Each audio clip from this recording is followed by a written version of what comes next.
ഈ പ്രാവശ്യം ക്രിസ്മസ് കൂടാൻ കൊച്ചിന്ന് വീട്ടിലോട്ട് വന്നിട്ട് എനിക്ക് ഇരിക്കാൻ പോലും സമയം കിട്ടില്ല. ഓട്ടത്തോടോട്ടം. അടുത്തോട്ടം പോകാൻ വേണ്ടി എന്റെ മാതാജി അവിടെ റെഡി ആയിട്ടിരിപ്പുണ്ട്. ഞങ്ങളൊന്ന് ഓടിയിട്ട് വരും. ഈ പ്രാവശ്യത്തെ ക്രിസ്മസിന് വീട്ടിലൊന്നും പിള്ളേരും ഇല്ല, നാട്ടിലൊന്നും കൂട്ടുകാരും ഇല്ല. എല്ലാത്തിനും വഴിക്ക് പോയി. അപ്പോഴാ ഗൾഫിൽ നിന്ന് രണ്ട് ചേട്ടന്മാർ വന്നവരെ ഞാൻ അറിഞ്ഞു. പിള്ളേരെ പോലെ ഈ പടക്കം പൊട്ടിച്ച് കളിക്കുന്നതാണ് എന്റെ മൂത്ത ചേട്ടൻ പ്രിൻസ് മോൻ. വണ്ടി ഇരിക്കുന്ന ഈ രണ്ട് കുരിപ്പുകളും എന്റെ ചേട്ടന്മാരുടെ പ്രൊഡക്ഷൻസാ. ഈ നിൽക്കുന്ന കുരിപ്പാണ് ആ പടക്കം പൊട്ടിച്ച് കളിച്ചവന്റെ പ്രൊഡക്ഷൻ. റയാൻ എന്നാണ് ഇവന്റെ പേര്. വിളഞ്ഞ വിത്തായി. കാർ കയറി കഴിഞ്ഞ ഈ ചെക്കിന് ഡ്രൈവിംഗ് സീറ്റ് വേണം. അവന്റെ വിചാരം അവനെയും കൊണ്ട് ഈ കാർ ഓടിക്കാൻ പറ്റൂന്ന. ഈ ഇരിക്കുന്ന ഫുഡെല്ലാം ഒറ്റയ്ക്ക് തിന്നാൻ കെൽപ്പുള്ളവനാണ് എന്റെ മറ്റൊരു ചേട്ടൻ പ്രിന്റോ. ഒറ്റയ്ക്കൊന്നും തിന്നാൻ ഇവനെ കൊണ്ട് പറ്റില്ല. എന്നാലും ഇവൻ മനസ്സ് വെച്ച് കഴിഞ്ഞാൽ ഇവനെ കൊണ്ട് പറ്റും. ഇവിടെ നിന്ന് ഈ കമ്പിത്തിരി കത്തിക്കുന്നവളാണ് പ്രിന്റോട് ആദ്യത്തെ പ്രൊഡക്ഷൻ. ഒക്കെ തിരിക്കുന്ന രണ്ടാമത്തെ പ്രൊഡക്ഷൻ. ഈ 3 പിള്ളേരാണ് പ്രിന്റോട് ഇപ്പോഴത്തെ എന്റർടൈൻമെന്റ്. ഇനി നമുക്ക് കുറച്ച് പടക്കം പൊട്ടിച്ച് കളിക്കാം.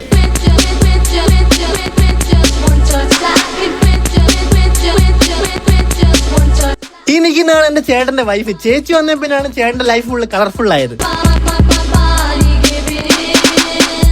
ഈ കാണുന്ന പടക്കമാണ് കറക്റ്റ് 12 മണിയായപ്പോൾ നമ്മൾ പൊട്ടിച്ചത്. ഇതിന്റെ സാമ്പിൾ എടുക്കുന്നതിനെ പറ്റി പ്രിൻസ് 2 വാക്ക് സംസാരിക്കുന്നതായിരിക്കും. ഇവിടെ മൊത്തം മഞ്ഞാണ്. ഇതൊരു സാമ്പിളായിട്ട് നമ്മൾ 30 ഷോട്ട് നമ്മൾ കത്തിക്കുന്നു. ഇതെന്താവും നമുക്കറിയത്തില്ല. നമുക്ക് തിരി എടുത്ത് നോക്കാം. തിരി കൊടുത്തൊരു 10-20 മിനിറ്റ് വെയിറ്റ് ചെയ്തിട്ട് സാമ്പിൾ പടക്കം പൊട്ടിയില്ലേ ഗൈസ്. അപ്പം ഞാൻ വിചാരിച്ച് കയ്യിൽ നിന്ന് പോയിന്ന്. പക്ഷെ എങ്ങനെ അവസാനം പൊട്ടി. സാമ്പിൾ പൊട്ടിച്ച് നമ്മൾ ഇനി മെയിൻ ആയിട്ട് പൊട്ടിക്കാൻ പോവാണ്. അതിന്റെ അൺബോക്സിംഗ് ആണ് നിങ്ങൾ കണ്ടോണ്ടിരിക്കുന്നത്.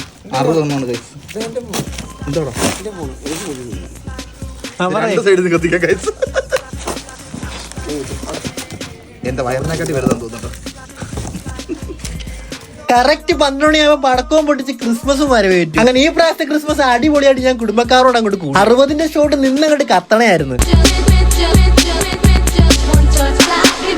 കരോൾ പാടാൻ വേറെ ആരും വരാത്തോണ്ട് ഞങ്ങൾ തന്നെ അങ്ങോട്ട് ഇറങ്ങി പാടി ഈ പ്രാവശ്യത്തെ ക്രിസ്മസിനെ അങ്ങോട്ട് കറക്റ്റ്. അപ്പൊ എല്ലാവർക്കും ഹാപ്പി ക്രിസ്മസ്.